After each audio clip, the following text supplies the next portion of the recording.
Assalamualaikum warahmatullahi wabarakatuh. Bismillahirrahmanirrahim. Qul huwallahu ahad, Allahus samad, lam yalid wa lam yulad wa lam yakul lahu kufuwan ahad. Allahumma shalli ala Muhammad wa ala ali Muhammad. Allahumma shalli ala Muhammad wa ala ali Muhammad. Sahabat-sahabat muslimahku, barakallahu fikum. Kita mulai lagi kajian kita hari ini ya. Semoga senantiasa semangat setiap hari mengikuti kajian tauhid, karena teman-teman setiap hari itu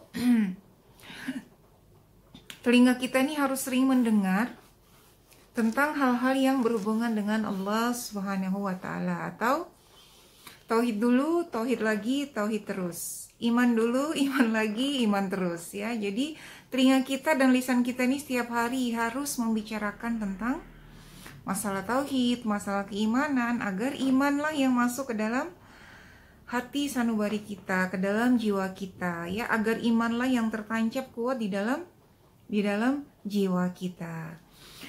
Oke, kali ini saya mau membahas tentang nafi isbat, la ilaha illallah. Wah, apaan tuh nafi isbat, princess? Kalau la ilaha illallah mah mungkin kita udah sering dengar. Jadi nafi isbat yaitu tentang bagaimana kita menafikan yang selain Allah dan memasukkan hanya satu-satunya Allah ke dalam hati kita ya. Jadi la ilaha illallah, tiada Tuhan yang disembah selain Allah ya.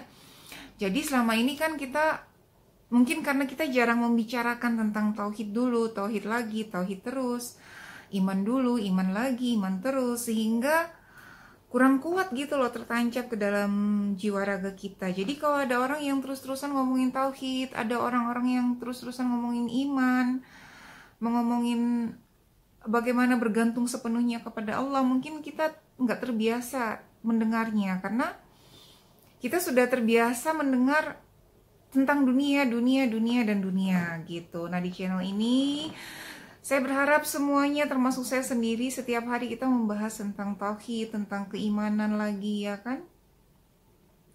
Sehingga kita akhirnya karena sering mendengar tentang tauhid lagi, tentang keimanan lagi, makanya kita terbiasa nanti membicarakan tentang tauhid dulu, tauhid lagi, tauhid terus. Iman dulu, iman lagi, iman terus.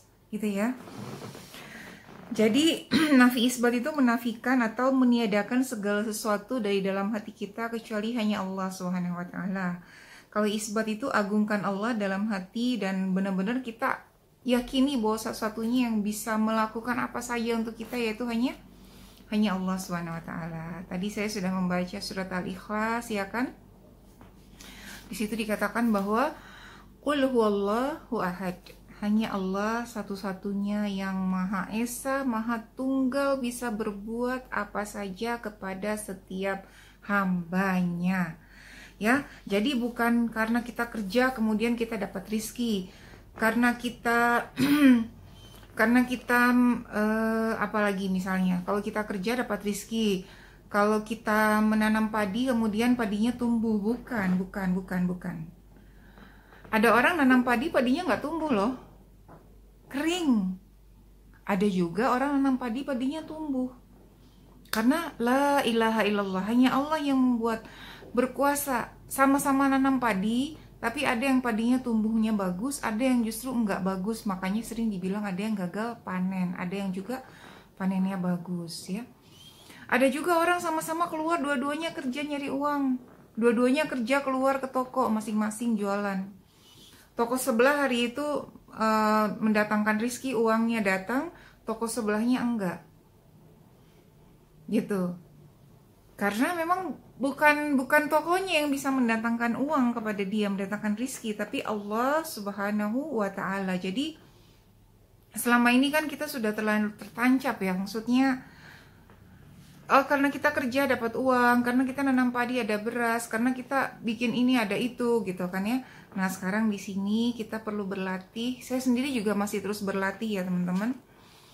Berlatih untuk benar-benar yakin bahwa Allah tuh bisa melakukan sesuatu tanpa asbab gitu loh, tanpa sebab. Contohnya gini.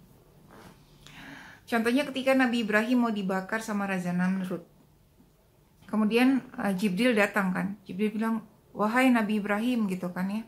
Apa yang bisa aku bantu? Apa yang mau engkau sampaikan? Apa yang mau dibantu gitu kan? Mungkin sampaikan kepada Allah. Kata Nabi Allah Ibrahim, aku nggak perlu kamu. Aku nggak perlu kamu menyampaikan kepada Allah karena Allah tahu kebutuhanku. Gitu ya. Jadi Allah kemudian memerintahkan api tersebut untuk menjadi dingin. Padahal api itu kan panas ya. Maka ketika Nabi Ibrahim ditanya, kapan saat-saat yang terindah dalam hidup kamu? Yaitu ketika dia ada di dalam api. Karena ya hanya dia yang tahu, yaitu pengalaman iman ya. Pengalaman iman bagaimana, Masya Allah, tabarakallah. Dari Nabi Ibrahim ini kita juga bisa banyak belajar tentang keimanan ya. Bukan berarti nggak boleh ikhtiar, bukan. Tetapi di sini kita lagi tentang belajar iman. Bagaimana kita perlu sekali-kali mempraktekkan agar apa? Agar kita tahu, oh iya ya ternyata Allah tuh maha berbuat segala sesuatu tanpa asbab gitu loh, tanpa sebab gitu kan, bukan disiram air kah api yang tadi, bukan, hanya Allah perintahkan aja karena api itu adalah makhluknya Allah. Wahai api, kamu dingin, kamu sejuk ya, buat hambaku yang bernama Nabi Ibrahim itu menjadi sejuk dan senang di dalam kobaran apimu tersebut. Nah gitu teman-teman. Saya mau kasih lagi nih satu kisah nyata tentang saya, tentang nafi isbat. Saya tuh dulu pernah dalam keadaan yang memang saya tuh harus membuat brosur. Seharusnya kan brosur itu berwarna. Saya membuat brosur dengan brosurnya itu fotokopian. Fotokopian lah gitu kan. Ya klinik gitu loh. Saya punya klinik dan saya harus bikin karena suatu hal saya harus membuat hanya dalam fotokopi karena juga dananya terbatas untuk promotion.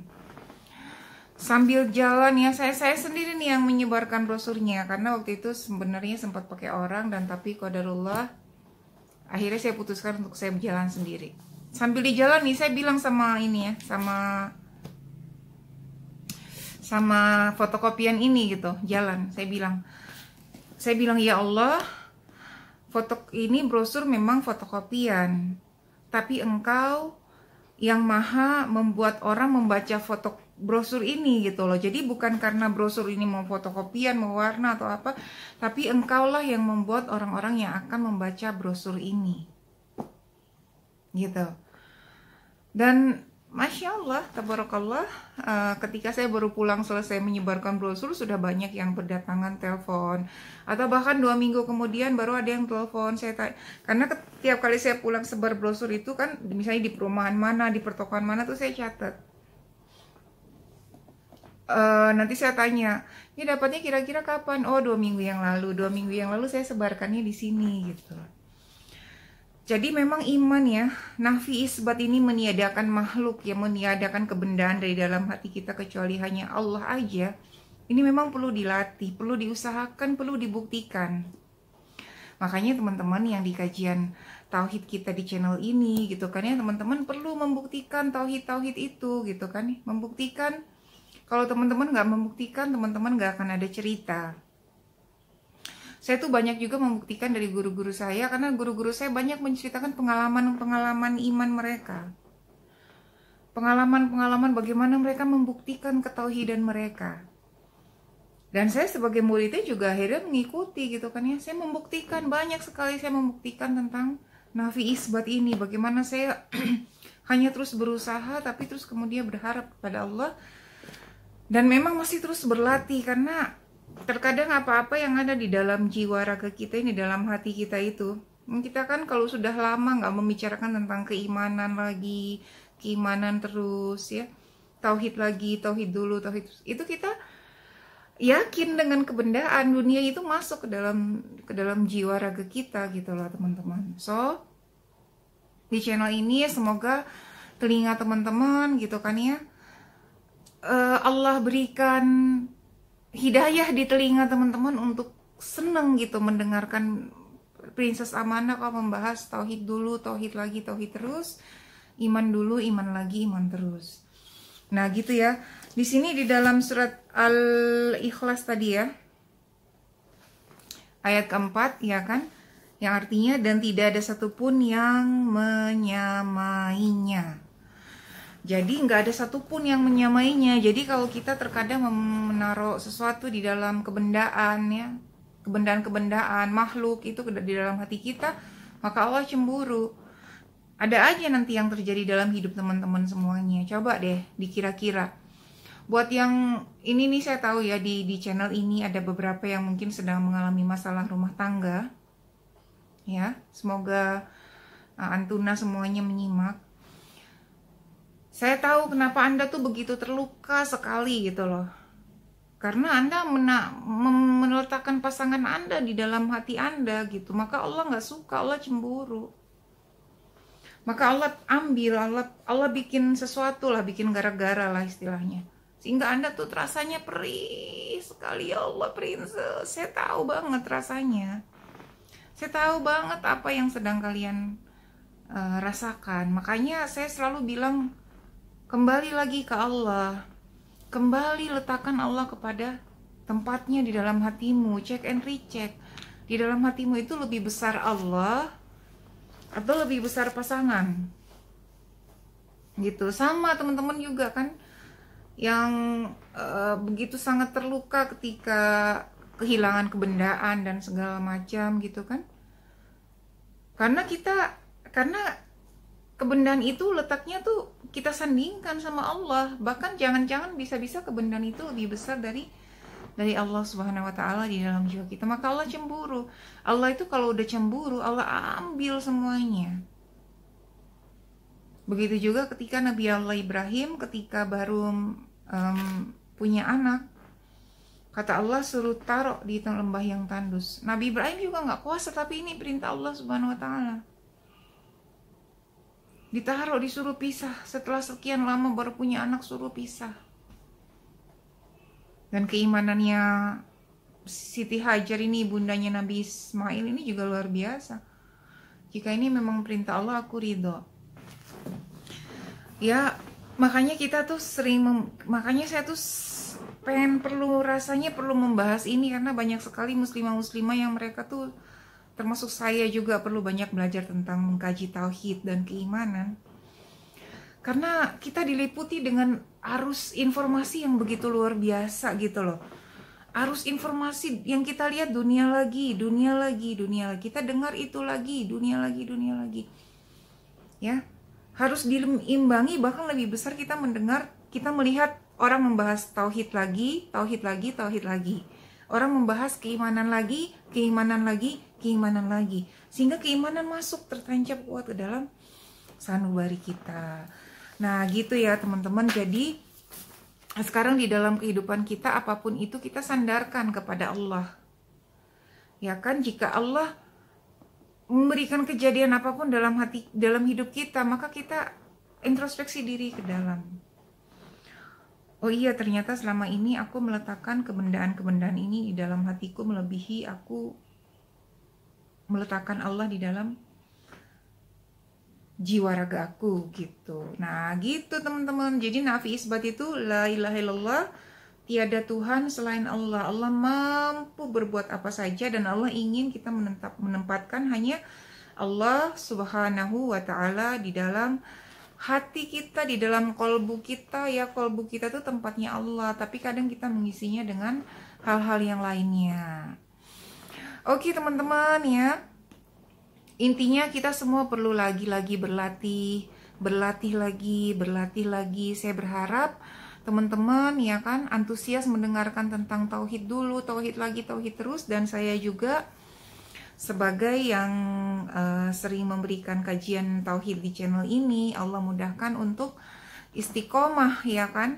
Allah mudahkan saya untuk terus-terus bisa dakwahkan tentang nafi isbat ini, tentang la ilaha illallah, tiada Tuhan selain Allah. Nah, untuk mengusahakan nafi isbat ini ada di dalam diri kita ya kan, menyediakan makhluk dan hanya mengagungkan satu-satunya Allah, kita perlu membuktikan. Kita perlu membuktikannya. Nah, untuk bisa sering-sering nanti membuktikan itu, teman-teman bisa terus menyimak channel ini, menyimak kajian ini, agar semakin hari semakin saya dan juga teman-teman semua, kita semua tauhidnya semakin meningkat. Oke ya, semakin kuat tauhid kita kepada Allah Subhanahu wa taala sehingga kelak nanti ketika kita sudah menjelang ajal kita dijemput, kita bisa mengucapkan kalimat la ilaha illallah, ya kan? Karena kita ingin seperti itu kan teman-teman, ingin meninggal dalam keadaan husnul khatimah. Oke, sekian dulu, semoga bermanfaat kajian kita kali ini. Barakallahu fikum. Assalamualaikum warahmatullahi wabarakatuh.